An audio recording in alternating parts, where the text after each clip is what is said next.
This is a 2016 Ford Fusion with electronic parking brake. We're doing the rear pads and rotors. To put the parking brake in maintenance mode, you want to make sure the parking brake is off. Turn the key on.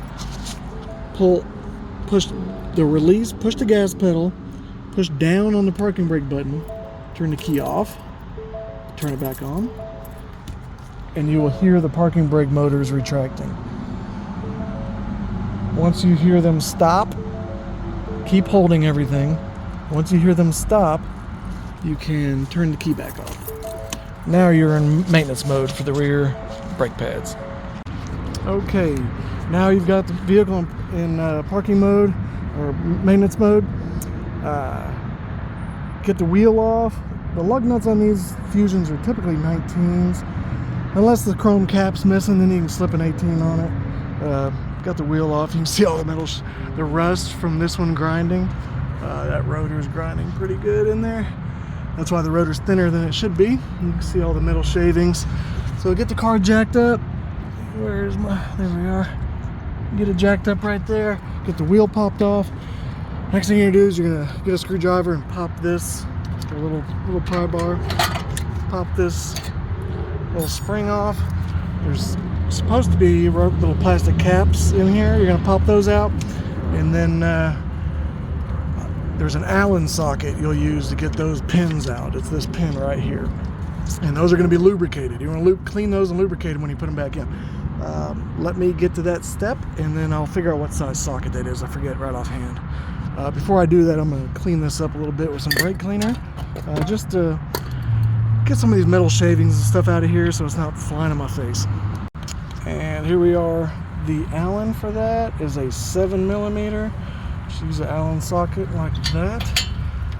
I've got a electric impact, makes it a lot easier. So you're gonna zip those out. And once you get both of those out, we will pull this caliper back. Now, sometimes you might flush this first. The bleeder screw is down in there. This customer is not doing a flush. On my own vehicles, I typically do a flush every time I do my front brakes, and I flush everything. Alright, once you get both those pins out of there, we'll just pull them out. One of them was kind of tough to get out because it's so dry and stuck. I had to kind of tap it out with a hammer and a punch. You got those off. I usually give it a tug just to start pushing that piston in there. Slide this off. Here's the whole pad. You can see how much that was grinding. The new pad has already fallen out. That was for the outside pad. It's already fallen out. So I'm going to get my tool here. Hopefully it fits in there, barely, because it was grinding so bad my tool barely fits in there. Push this piston in. You'll want to make sure you have the reservoir cap loosened at least, and that the fluid is not too full. If the fluid's too full, you need to pull some fluid out of the reservoir so it doesn't overflow.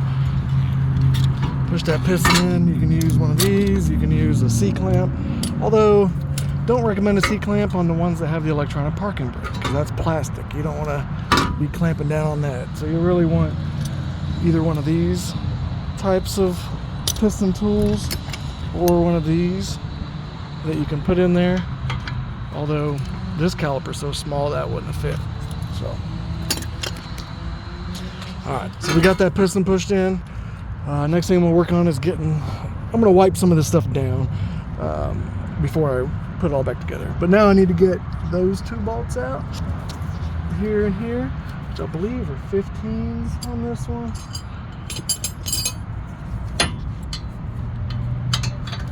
Yeah, those are 15s. So you're going to take both of those off. They're going to be tight. I usually take a wrench like that and hit it with a hammer. Hold it tight right there with a couple fingers, and then hit it with a hammer to loosen it up, and then I'll use my impact tool, or you can use a ratchet to get those two bolts out. Once you get those two bolts out, this bracket will come off. You can hit this rotor from the back side to knock this rotor off, and then we'll clean everything up with a wire brush and then begin putting everything back together. All right, we got that off. Here's what it looks like once you get the rotor off of there. This one just came right off. I didn't have to hit it with a hammer or anything.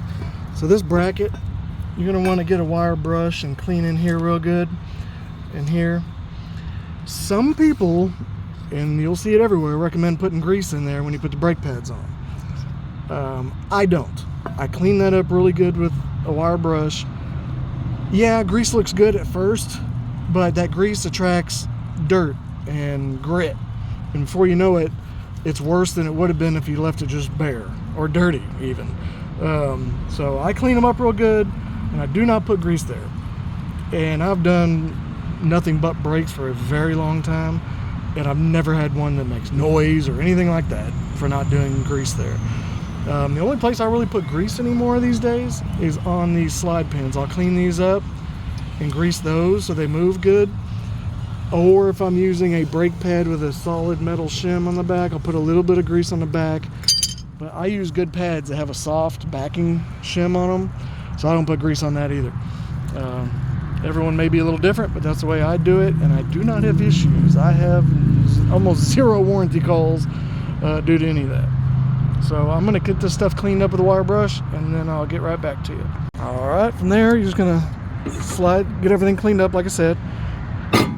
Get that rotor slid on there. Sometimes if these are not wanting to stay in place, you can just screw a lug nut on there by hand, and that'll hold it in place. Some rotors have little set screws that help hold them in place, but it's not necessary. Okay, I've got this bracket cleaned up, so I'm going to put a tiny bit of blue Loctite on here. Don't put too much. Don't use red Loctite because you're going to piss the next guy off. Use a little bit of blue. You can get away with not using any if you tighten them properly, but a little dab of blue Loctite there doesn't hurt. I don't Loctite the little ones, the slide pins, those not necessary. So I'm going to basically put this bracket back on, get the bolts in it, and then I'll be right back and show you how to install the pads. Okay, so I've got this bracket back on. You're then going to want to torque down these 2 bolts real good. You can use the wrench and the hammer method like I did to take them off.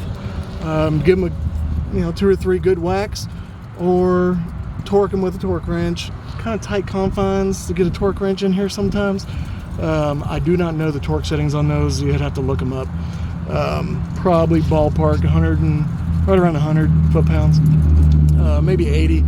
Anyways, torque those down real good, and then we'll go to putting our brake pads in. The one with the spring is the inner pad. You can pay attention how you take it apart, but the guy before you may not have done it right. So the one with the spring is the inner pad. This will be your outer pad. That's going to slide in there just like that. Same on the back side. They'll slide in there so they're seated properly. Once with the rotor keeps kind of sliding off a little bit, so once I put that caliper on, I'll make sure the rotor's pushed in and the pads are even in there. So I'm gonna try to film this with one hand. There we go. I'm gonna slide this caliper over the top of those pads, making sure they're still in their bracket. The spring, sometimes the spring will try to poke out one side if you're not careful. So got that. Okay, now I'm going to take a wire brush, clean these guys up, the slide pins, lubricate those, and then we're going to just screw those by hand, get them started really well by hand, and then I'll run them down with my angled impact, or if you're using a ratchet, just run them in and torque them down, nice and snug. They don't have to be super tight. And then once we're done with that, we don't have the caps, so those are missing. Those are just to help keep water and dirt and stuff out of there, moisture, where these pins are greased and lubricated. And then we are going to reapply this spring. This is the new spring that came with it. Sometimes these new springs don't fit as good as the factory spring. If I have a hard time getting this to fit properly to where it's not going to try popping off, sometimes I'll reuse the old one. There's nothing wrong with that as long as it's in good shape. So I'm going to do that now, and then I'll show you what it looks like when I'm done. Here we go. I've got this one lubricated up. It's clean and lubricated. I just use this synthetic brake parts lubricant. A lot of times if you get good brake pads, they'll come with some lubricant, or you can buy a little pouch of it at the parts store on the when you get the pads.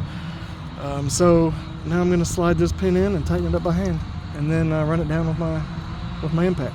All right, so those are run down. You can see they're in there. They're torqued down good. The spring, what you'll do is get it in the bottom hole like that, and then try to get it going in that top hole. I try to do this with one hand. Sometimes these are tough. And as you're getting it in that bottom hole, yeah, I'm gonna have to use 2 hands. Hold on a second.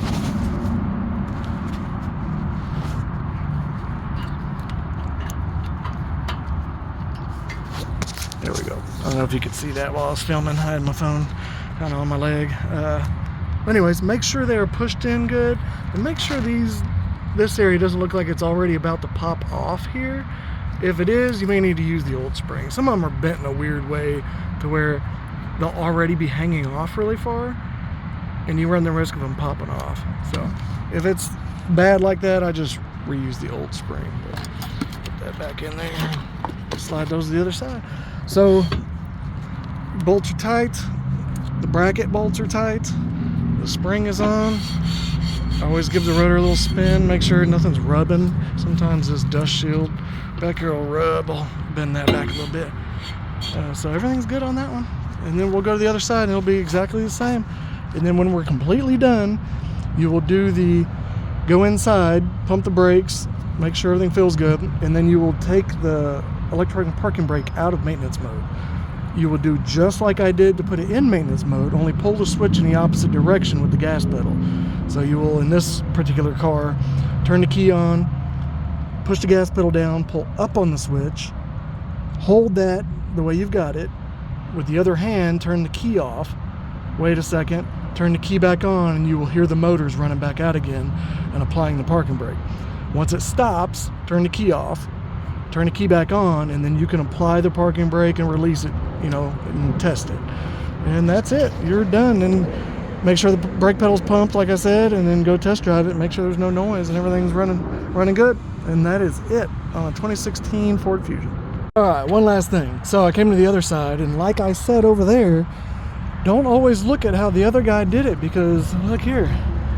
The last guy put the pad with the spring on the outside. That spring's doing nothing. It's just poking through the hole. And so that's actually going to impede that pad from sliding the way it should. When you apply the brakes, the piston pushes the inner pad. This caliper has to slide, which I guess that's still going to slide the way it should. But either way, that's not the way it goes. That spring's supposed to be on the inside pad. Okay, so we got the brakes all back together on the back. One point I want to make, I said this earlier on those slide pins that hold the caliper on after you put the brake pads in. Start those by hand. The last thing you want to do is cross thread one of those caliper pins.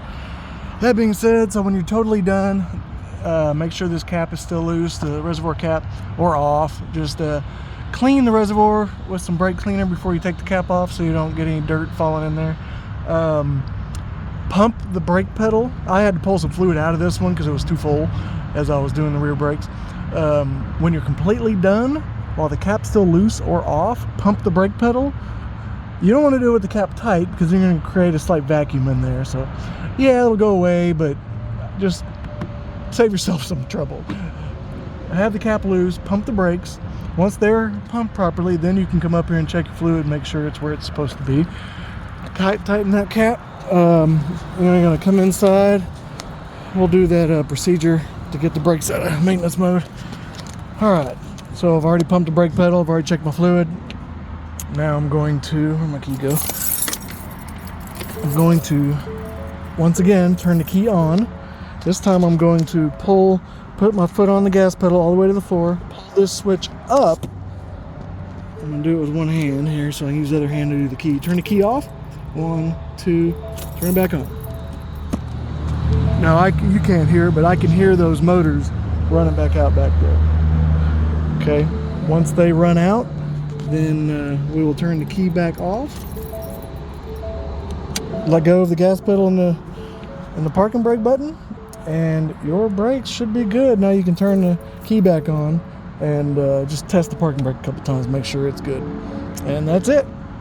Okay, so we got the brakes finished on this 2016 Ford Fusion, rear pads and rotors.